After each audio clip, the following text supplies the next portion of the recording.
Oke, Bismillahirrahmanirrahim. Assalamualaikum Bapak dan Ibu. Video ini sengaja dibuat karena ada banyak pertanyaan masuk terkait dengan apa sih persiapan paling minimal terkait eh, dengan artikel-artikel yang akan diajukan untuk kenaikan pangkat.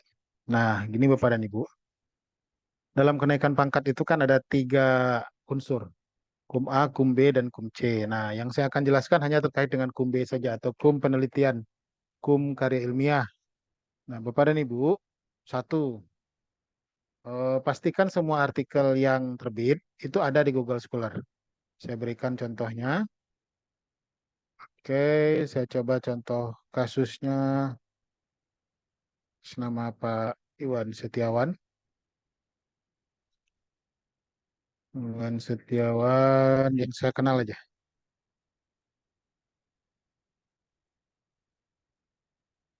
Oke, Iwan Setiawan UIN Bandung. Oke, saya ulangi sekali lagi kepada Ibu. Pastikan setiap artikel yang akan diusulkan atau setiap karya ilmiah yang akan diusulkan untuk angka kredit kenaikan pangkat ataupun angka kredit pengakuan angka kredit ataupun angka kredit untuk kenaikan jabatan. Jadi ada tiga, kenaikan jabatan, kenaikan pangkat garing golongan, dan pengakuan angka kredit sebagai opsi terakhir yang harus dilakukan atau hak yang harus diambil oleh seluruh dosen di Indonesia menuju 15 Mei pada masa transisi Permenpan RB nomor 1 tahun 2023 ini. Nah, saya ulangi, satu, pastikan semua artikel yang terbit itu ada di Google Scholar. Oke, misal Bapak dan Ibu punya artikel yang terbit. Oke. Nah, artikel yang terbit itu kan pasti kita punya link jurnal. Misalnya ini nih, Pak Tuan Setiawan ini bersama Ibu Melinia Putri, Bu Mia Lasmi Wardia, itu menerbitkan artikel dengan judul Pengaruh Pembiayaan dan seterusnya, terbitnya di jurnal iEconomics, Research Journal on Islamic Economics.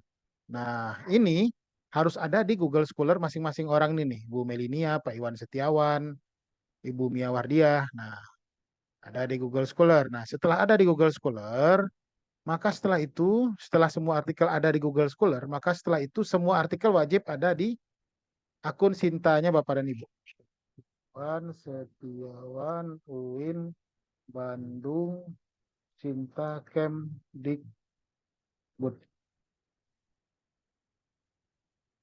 Oke. Iwan Setiawan. Oke, ketemu. Nah, klik di sini. Oke, saya ulangi terlalu cepat, mohon maaf. Oke, kan munculnya kayak gini nih, muncul kayak gini. Klik aja di sini di Google Scholar. Nah, maka semua artikel yang terbit tadi pastikan ada di sini. Nah, ini kalau kita lihat punya Pak Iwan Setiawan tadi, terbitan tahun 2022 sepertinya belum masuk. Nah, belum masuknya apa penyebabnya? Penyebabnya adalah belum sinkron. Kita coba sinkronisasi. Nah,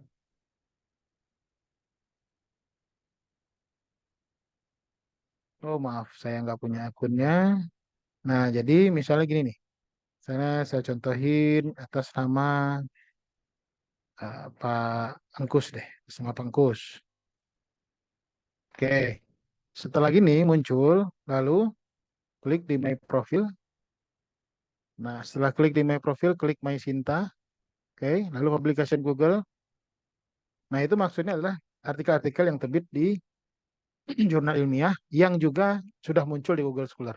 Lalu request synchronization, klik di sini. Yes, send request. Maka ini otomatis nanti akan datang pemberitahuan kepada verifikator Sinta dari kampus Bapak dan Ibu. Nanti verifikator itu mengapprove atau mengokekan atau mengaccept, maka artikel-artikel yang terbit di jurnal ilmiah yang sudah ada di Google Scholar, maka muncul di Sinta. Nah, kalau sudah muncul di Sinta, maka itu barulah bisa digunakan oleh Bapak dan Ibu sebagai kenaikan pangkat. Jadi pastikan muncul di Sinta. Kalau nggak muncul di Sinta, nggak bisa. Lagi kami ulangi, kalau nggak muncul di Sinta, ya nggak bisa. Oke. Terus yang Bapak Ibu, perlakuan terhadap artikel yang mau dipakai untuk kenaikan pangkat. Setelah ini nanti kita bahas soal eh, mengisi profil penelitian atau mengisi dupak ya. Oke, terima kasih Pak Ibu. Semoga bermanfaat. Sekali lagi, terima kasih. Assalamualaikum warahmatullahi wabarakatuh.